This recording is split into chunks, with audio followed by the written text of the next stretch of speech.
They say hospitals are where life begins and ends. Mine ended in the lobby, not from death, but from a silence I never expected. Not from disease, but from the person I gave life to, walking away like I was someone else's problem. My name is Clara Collins. I'm 67 years old. I should have known something was wrong when she offered to drive me. Emily hadn't visited in weeks. I'd been coughing, sure, nothing violent, just a tickle that lingered. But that morning, I felt lightheaded enough to call her, just to hear her voice maybe, just to remind her I was still here. She answered after 5 rings. "You don't sound good," she muttered, like she was already halfway out the door. "Get dressed. I'll pick you up." She didn't ask what was wrong, didn't say she missed me, just get dressed. We didn't speak much in the car. She kept her sunglasses on, though the sky was overcast. Her phone buzzed once, twice, then 10 times in her purse. She didn't even glance down. "ER?" I asked gently. "Lobby's faster," she snapped. "They'll triage you anyway." I nodded, folded my hands in my lap. I didn't want to be a burden. I never did. I thought, maybe this is her way of caring. Not sweet, not soft, but something. At the entrance, she pulled up to the curb. "I'll park," she said, and her lips almost twitched into a smile. "You go in. I'll meet you inside." I took her at her word. I walked through those hospital doors, holding nothing but my purse, my breath tight in my chest, though not from illness. I gave my name at the desk. The nurse took one look at me, then offered me a wheelchair. "She'll be in shortly," I said. "My daughter." They nodded politely. Of course they did. They'd heard that before. 30 minutes passed, then an hour, then 3. Every time the doors slid open, my heart jumped. Every time it sank a little lower. I called her phone, once, twice. By the 3rd attempt, I heard the cold finality. "This number is no longer in service."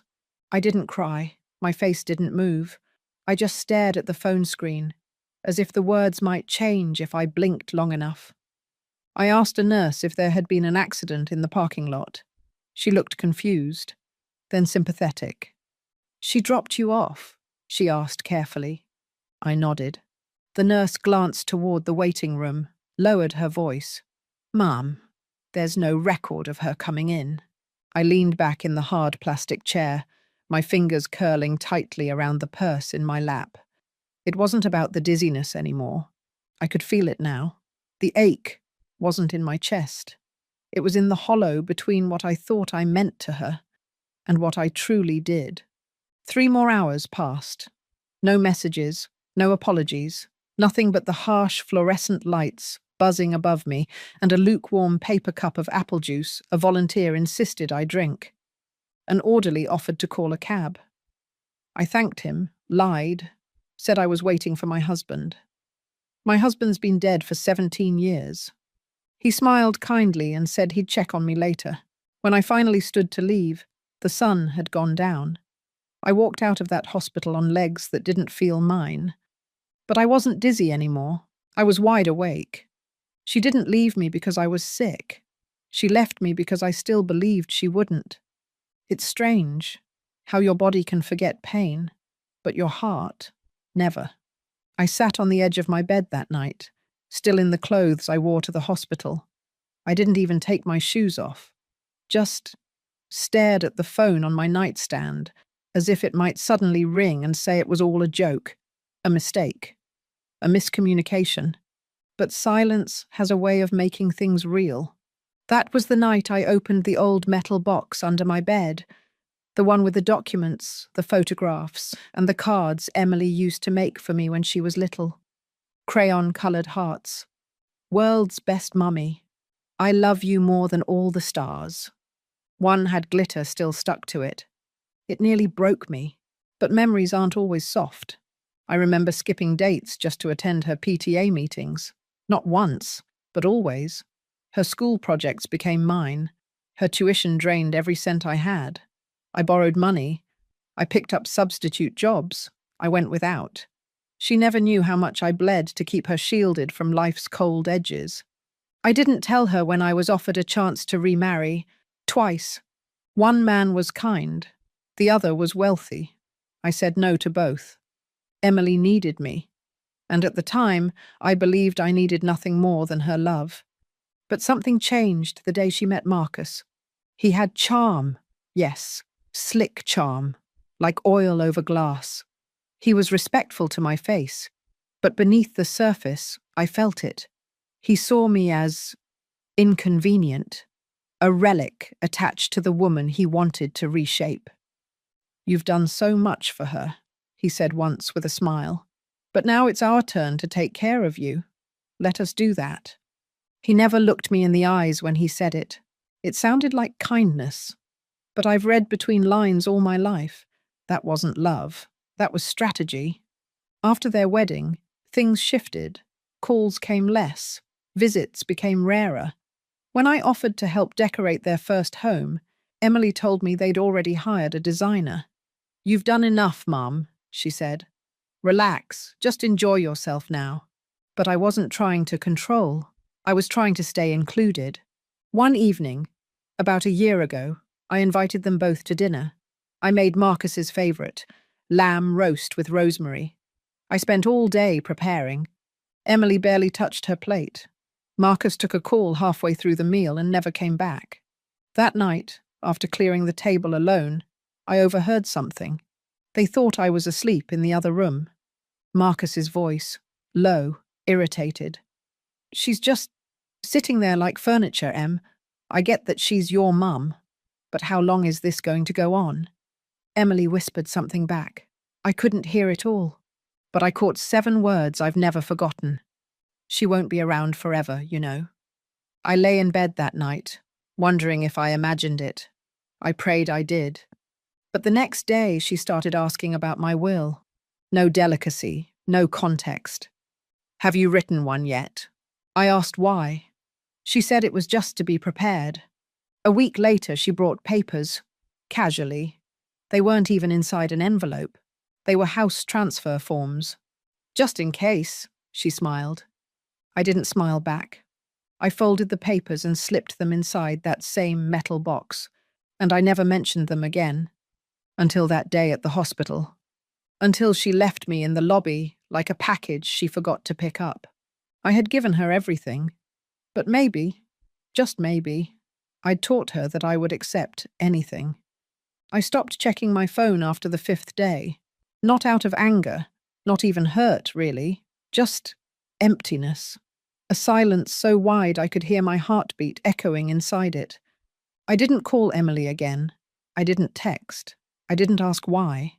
Because at this age, when someone you raised forgets your name in their soul, not their mouth, the why becomes irrelevant. The what now is all that remains. My days became clockwork. Water the violets at 7. Toast and marmalade at 8.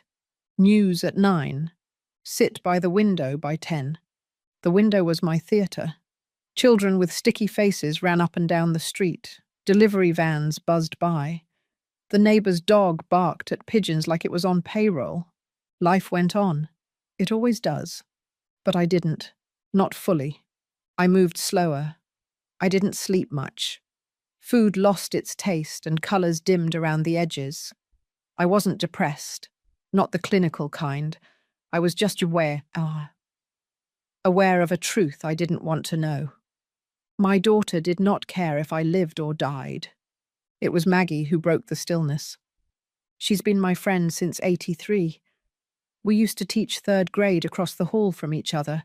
She knew me before I was a mother, and sometimes I think she knows me better than Emily ever did. She dropped by one morning, holding a bag of almond croissants and a face that spelled trouble. "You won't believe what I heard," she said, brushing past me. I didn't flinch. "Try me." She pulled out her phone and showed me a video. It was short, blurry, a home tour, my living room, my curtains, my photos removed from the walls. A realtor was narrating.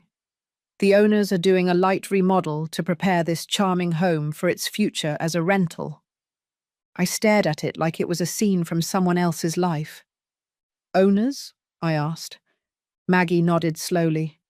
I called the number. It's Emily's. They were planning to rent my house, while I still lived in it. I hadn't been asked. I hadn't signed anything. But suddenly I understood. This was never about love. It was about location, assets, control.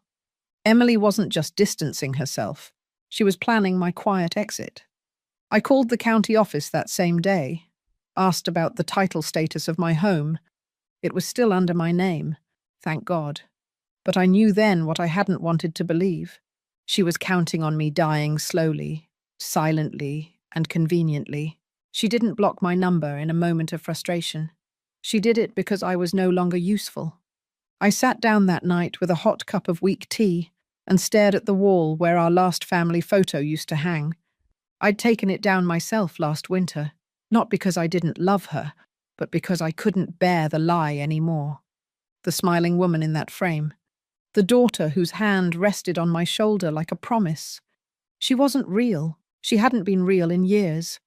And yet I felt no urge to scream, no urge to fight, or cry, or beg, because something inside me, something old and sharp, had finally woken up.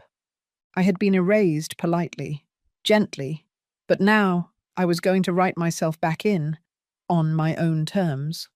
The moment she left me at that hospital was the moment she lost control, and I don't think she realized that, until it was far too late. You don't need to scream when you've already been silenced. You just need to listen long enough to know when it's your turn. After Maggie left that day, I sat at my kitchen table with nothing but a pen and the weight of 50 years behind it. I didn't draft a revenge plot. I drafted a correction. I started with the lawyer. Not a big firm, just a quiet man named Richard, who used to be one of my former students, now nearly 60 himself. Mrs. Collins, he smiled over the phone. What can I do for you? I need to update my will, I replied, and I want it sealed airtight. I told him exactly what I wanted, and more importantly, who wouldn't be in it. Next, the bank. I moved my savings, all of it, from the joint branch Emily once helped me open to a private account under a trust name she didn't know existed. I called it Ruthlight, after my grandmother, a woman who buried 3 children and never bowed once to pity.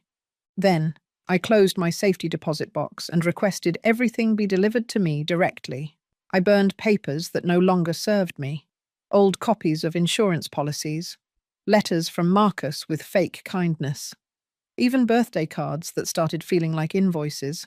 But the most important part, I made one final call, to someone Emily had forgotten existed, my late husband's brother, Daniel. We hadn't spoken in 15 years, after a family argument over an inheritance that was never mine to claim. But time dulls ego, and bitterness ages poorly. I dialed. He picked up after 2 rings. His voice, gruff but familiar, carried more warmth than I'd expected.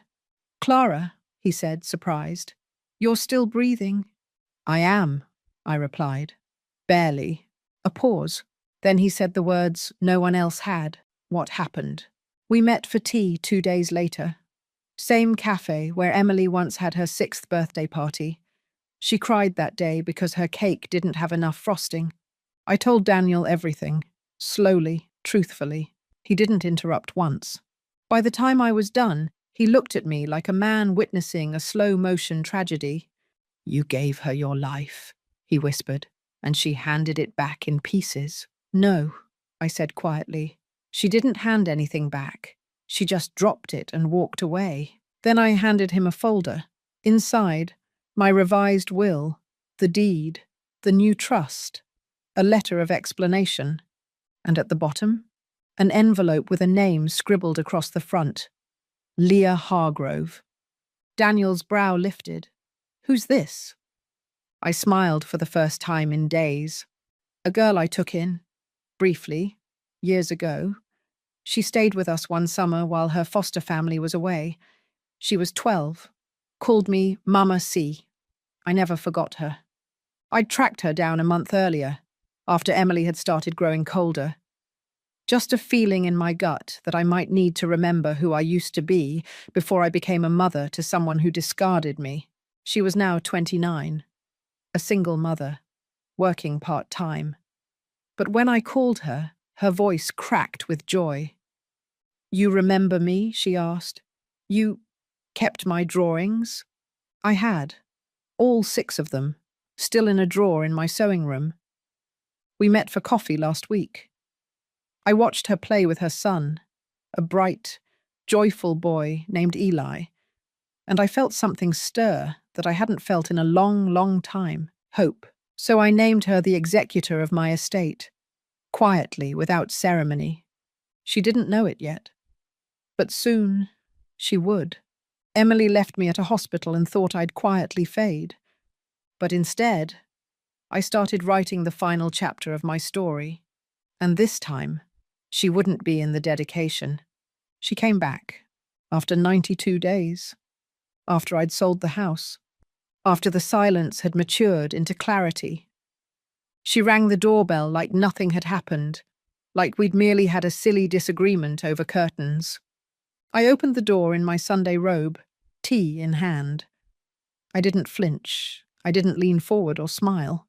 She hesitated, almost surprised to see me upright. "Hi, Mum," she said softly. Her voice carried that same slippery tone she used when she wanted to reset the mood without acknowledging the damage. I nodded. She cleared her throat. "Can I come in?" I stepped aside. I wasn't being generous. I was being polite. The difference mattered now. She walked in like she still lived there. Her eyes scanned the living room. The couch was gone, replaced with a single reading chair. Her framed photo, the one from her graduation, no longer on the wall. My sewing machine had returned to its old spot, like it had been waiting for years. "You redecorated," she said, trying to sound amused. "No," I replied quietly. "I remembered what I liked." She sat down. No invitation. Just assumed. "Marcus is in the car," she offered, like I was supposed to ask about him. I didn't. Her smile cracked slightly. "I've been thinking about everything." So had I, but not about her. She kept talking. "We overreacted. Things got heated. We didn't mean to hurt you. It's just stress. Life, you know?" Ah, yes. Life. The grand excuse for cowardice. "I understand," I said, setting my tea down gently. "Life can be difficult." Relief flickered in her eyes. For a second, she thought she was back in control. "We want to help now," she said. "We were even thinking, maybe you'd like to move back in with us. A guest house. Quiet. Peaceful. We'd cover everything. Everything. As long as I gave up this. As long as I disappeared properly." That's when I dropped the match. "I sold the house." She blinked. "What?" "Last month," I said. "The paperwork is finalized. I'm moving in 2 weeks." The mask slipped. She fumbled for words. "But this is your home. You love this house." "I did," I replied, before it started feeling like a waiting room. She stood up, stunned. "You sold it without telling me. Why would I?" She looked like she'd been slapped, but it was her ego that bruised, not her heart. "We had plans," she snapped, suddenly losing the softness. "We had people lined up to rent it?" I interrupted, finally locking eyes with her. "Without my knowledge?" Her mouth opened. Nothing came out. "I saw the video," I continued. "I know everything. You planned for my absence. I'm simply honoring your request." She sat back down, slowly this time. Smaller now, less polished, like the air had been let out of her bones.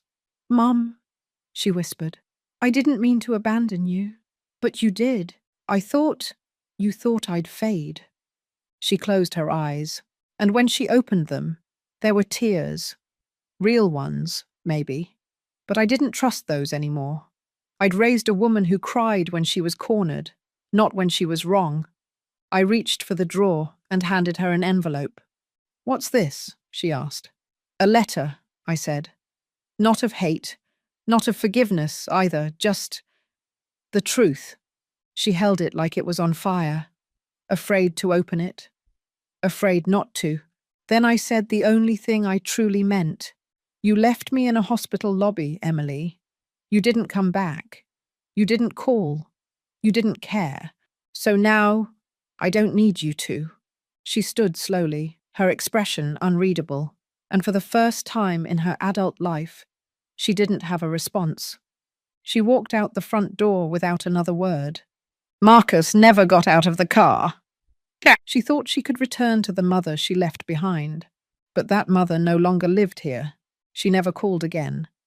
No apology, no follow-up, not even a question about where I was going. And I think that's what broke my heart the most. Not the betrayal, but the fact that once the door closed, she didn't try to open it again. It was confirmation. I wasn't her mother anymore. I was just a liability she couldn't legally manage. 2 weeks later, the moving truck pulled up. It was early. The sky hadn't made up its mind about whether it wanted to rain or shine. I didn't bring much, just the essentials. My books, a few keepsakes, the sewing machine, the metal box. Everything else I donated or left behind. They could have the furniture. They could have the walls. They just couldn't have me. I taped one final note to the front door before I left. It wasn't for Emily. It was for the new tenant. "Welcome home. She's all yours now. Be gentle with her. She raised a lot of love once." I moved into a small cottage outside Asheville, 2 hours and a lifetime away. It had a garden, a sunroom, and most importantly, no memories. Not the haunting kind, at least. The first night I slept there, I didn't dream about Emily. I dreamed of silence. And for once, it didn't scare me. The letter I'd given her that day, it wasn't just words. It was my severance package, not just from her, but from the woman I'd once been. Here's what it said. "Dear Emily, you left me in a hospital lobby without checking if I had water, a blanket, or breath left in my body. You blocked my number. You walked away from your only parent, not in a storm of anger, but in the quietest, most permanent kind of abandonment, indifference. You didn't ask me if I was scared. You didn't come back. You didn't tell me why. You let me sit in that cold chair like a forgotten suitcase at a train station, as if everything I gave you had expired. So now, I give you something too, distance. Not as punishment, but as peace. Not as revenge, but as rest. You will not inherit my home. It is no longer mine to give. You will not receive my savings. I've chosen someone else, someone who once called me Mama when I didn't even ask her to. I wish you a good life, Emily, but I will no longer build it for you. This is the last letter you'll receive from me. Mum." I don't know if she read it. I don't need to, because weeks passed, then months. No letters came, no calls, not even a lawyer's notice. She was gone for good. And so was I. One day, Maggie visited me at the cottage. She brought flowers, peonies, the kind Emily used to pick as a child. We sat under the porch, sipping lemonade, and for the first time in years, I didn't feel hollow. She asked me, "Do you ever regret it?" I smiled. I regret loving someone who saw me as disposable, but I don't regret letting her go. Sometimes, the most powerful goodbye is the one where you don't look back. And this time, I didn't. It happened on a Tuesday. Emily received a letter in the mail. Thick, cream-coloured paper, wax seal, formal header. She wasn't expecting it. She thought the silence meant closure. She opened it with mild curiosity, the way someone opens a wedding invite from a cousin they barely like. But this wasn't an invitation. It was the full reading of my will. The letter was from Richard, the same lawyer I'd called weeks after she abandoned me. Inside, legal breakdown, asset distribution, notarized recordings, and one handwritten note, not from me, but from the executor. Emily read it once, then again, and then the shaking started. The house? Sold. Fully transferred. Irrevocable. The savings account? Gone. Moved 6 months earlier. She never even saw the transaction. The inheritance? Not a cent, not a bond, not a memento. But that wasn't the twist. The twist was the name. The recipient of everything. My life's work, my final signature, my legacy. Leah Hargrove. She didn't know who that was. She Googled, searched on Facebook, checked Instagram. One photo surfaced. A woman in her late 20s, warm smile, tired eyes, holding the hand of a little boy with curly hair. Caption: Eli's favorite place is our new garden. Thank you, Mama C. You changed everything. Emily's chest caved inward. She called the number on the letter, Richard's office, voicemail. She left message after message, tried phrases like unfair, manipulated, unauthorized, out of character. She even threw in a mental decline accusation, hoping someone might bite. They didn't, because everything had been reviewed. Multiple witnesses, full mental competency evaluations, all on record. 1 week later, she received the full package, a flash drive containing my recorded final statement. She hesitated before pressing play, but when she did, she saw my face, framed by soft light, no makeup, eyes clear, and I spoke, calmly, without venom. If you're watching this, Emily, it means I'm gone. Not just from the world, but from your future. You left me once, and I left you back. You planned your life around my death, so I planned my legacy around your absence. Leah once lived in my home for only 3 months, and yet she treated me with more love, more gentleness, more honesty than you have in the last 10 years. This isn't about punishment. It's about placement. And I've placed every last dollar, every last item, every last wish away from you. The video ended. And for the first time in years, Emily realized something truly horrifying. She had won the game she played. She had rid herself of her mother. But she had lost the prize she assumed came with it. Marcus tried to soothe her. "We'll figure something out," he said. But his voice didn't carry confidence anymore, because he had pushed the plan forward. He had nudged her to isolate me. And now, he'd never see a dollar of the money he'd silently been drooling over. That evening, Emily sat on their king-sized bed in silence, laptop open, searching old photos. She found one of us. She was 6, grinning. I was holding her hand. She zoomed in on my face. The eyes were the same. The love was real.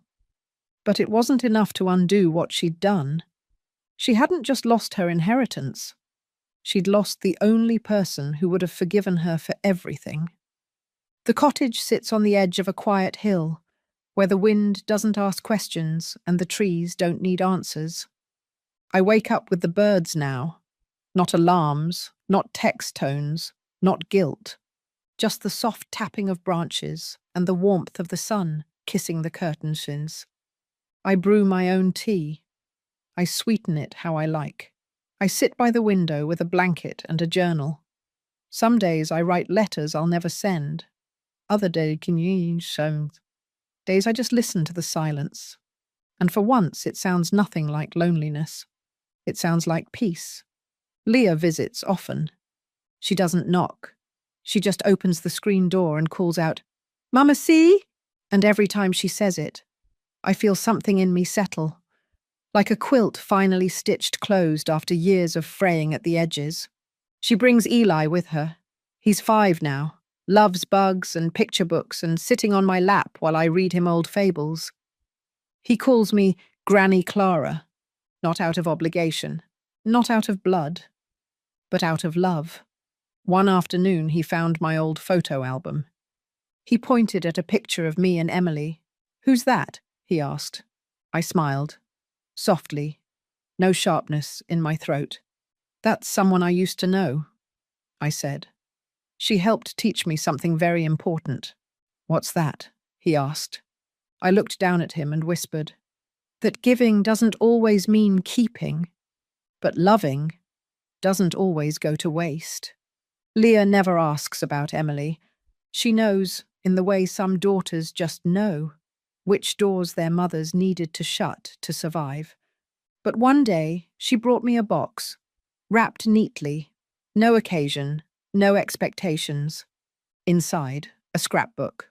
On the first page, "This time, you're in the center of every photo." I cried, not from sadness, from arrival. On the anniversary of the hospital day, the day Emily left me behind, I did something simple.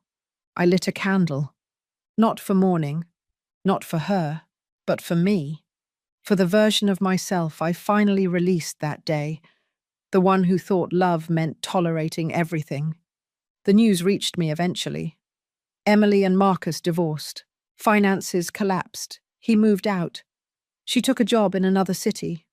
I don't know where. I didn't ask. Sometimes Maggie tells me bits she hears. I listen kindly.